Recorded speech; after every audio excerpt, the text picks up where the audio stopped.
Hello everyone, it's Anime here, and today we are going to be doing a My Hero Academia episode review on episode 5, season 5. So with that, hit that shit.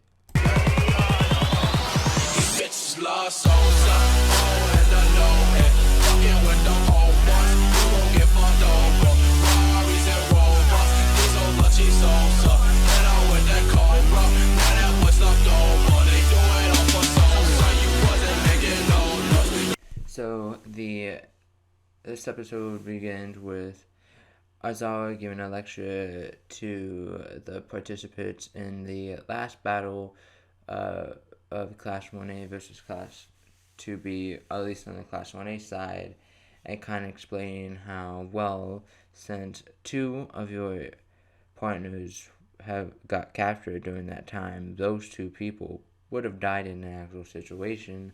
So the two people that would have died in an actual situation would have been Kirishima and I believe Annie Voice. So basically, they need to be more careful next time, because if this was an actual situation, then they would have to explain why their co-workers slash team members got killed because they got captured. And then the weird thing is, Aizawa doesn't really go that hard on Shinso, but Shinso goes hard on himself, which as a character is a good thing. That means he's not just going to sit back and take criticism, because he's going to criticize himself, and that just shows how much he wants to be a hero, that he'd be willing to criticize himself and show himself where he messed up and reflect on himself and get better, which is overall a very good thing. And we could see that All Might, kind of notices that, and it's just like, "Ayo, I like what Shinso's doing by just criticizing himself, not too hardly, but realizing what he has to improve on and getting better on it," which really is a good thing for being a hero. So yeah. Then we have the little short scene with the 2B teacher yelling at the participants of 2B for losing and getting captured, all of them captured and stuff like that. So then after that, we have a shortly brief scene of things being summarized, past events with Deku. So basically All Might's kind of just summarizing what Deku has come and how far he's come. So yeah, it's just a little recap of what Deku's done. And then we get to the team strategizing a little bit, which it was kind of just short, brief talk before the next team battle began. And this team battle includes, I can't remember the Class 2B members' names, but the three that has been introduced is the one with big hands, the shadow guy, and the mushroom girl. Sorry, I'm really bad with names. And on the Class 1A side, we have Tokiyami, Yayurozu, what's your name?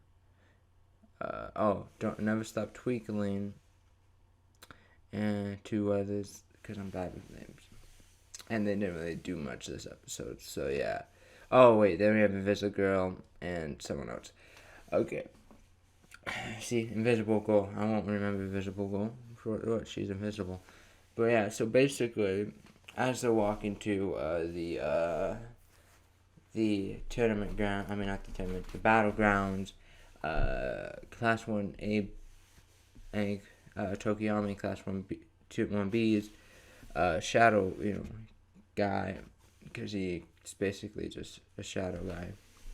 Well, the shadow guy talks to Tokiyami. It's kind of the emo people of the group, so it's kind of they were made to be rivals, and we will see later that it's kind of true that these two quirks kind of bash against each other, and how they work and how one can easily defeat the other if not seen.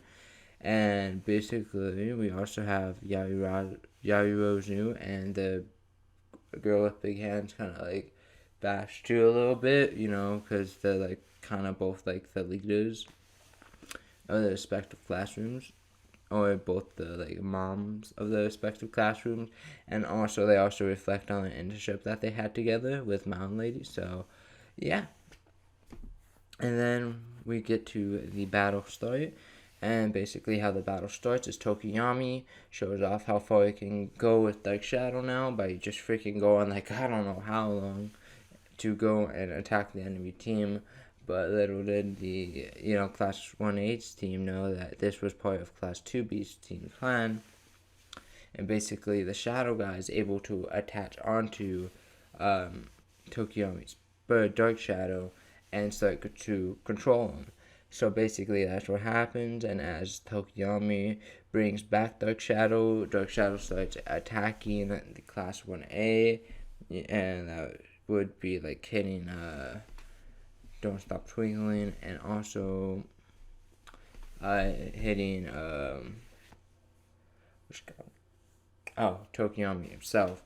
And this continues until Invisible uses her reflection ability to basically bring a bunch of light to the situation, so there's no shadow and Dark Shadow, so Dark Shadow could just retreat because of the light, and then the Shadow guy that was controlling Dark Shadow just hops out, and then they thought they had him, but then he just jumps back into a shadow. And the way his plan is work is because that there are a bunch of pipes, there are a bunch of shadows, and as long as the shadows, he can basically just use his quirk to his full extent, because he can just travel in the shadows, grab people, and take them away in the shadows. And basically, as this shadow guy is taunting Tokiyami's like, okay, you want to do that? Fine, I'll use my full power. And this is where we get like an explanation on what Tokiyami did during his Hawks internship, which happened.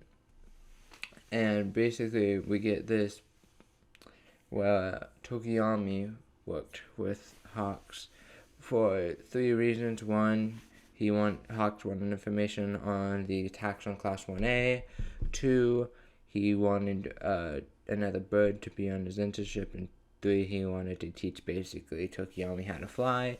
Now, the first part of his internship was basically just talking about Tokiyami for Class 1A's being attacked by the League of Villains, and after that, Tokiyami kept on trying to keep up with Hawks, which impressed Hawks. So, I think it was during like its second or third to last night of the internship, Hawks told Tokiyami to stay, and they went out flying almost like with Hawks because Tokiyami couldn't fly yet. And then, but Tokiyami developed an ability to fly basically with Hawks' help. And basically, Hawks' explanation on why he wanted to teach Tokiyami how to fly is because birds should not be stay on the ground, they should fly away along with all heroes. Basically, that's one of Hawk's philosophies, and any hero that can fly should be able to fly because how freeing it is of an experience, basically. Which, honestly, it's just not Tokiyami's, Hawk's dream to be as free as a bird, which fits his quirk, so yeah. So then we get Tokiyami's using his new ability, which is called Dark Fallen Angel. And basically, with that ability, he's able to fly by basically using Dark Shadow, and since Dark Shadow levitates, as long as Dark Shadow can carry Tokiyami without being in the light, then basically he can fly. So that's like the one ability that kind of holds him back a little bit, that it can't be that bright, and if it's that bright, then yeah, it can't be used. So basically what happens is it Never Stop Twinkling gets captured by the Shadow guy, and he starts taking him off to basically put him in the prison to get a capture in, and then Tokiyami basically uses Dark Fallen Angel, and then goes on, basically beats the Shadow guy almost, which with the help of Aoyama, basically using his twinkling quirk to like bring a light, but not aiming it at Dark Shadow, so Tokiyami can still fly, but the Shadow guy can't hide in the shadows if there's no shadows. So basically, Tokiyami takes care of him, or at least he thought he was going to take care of him.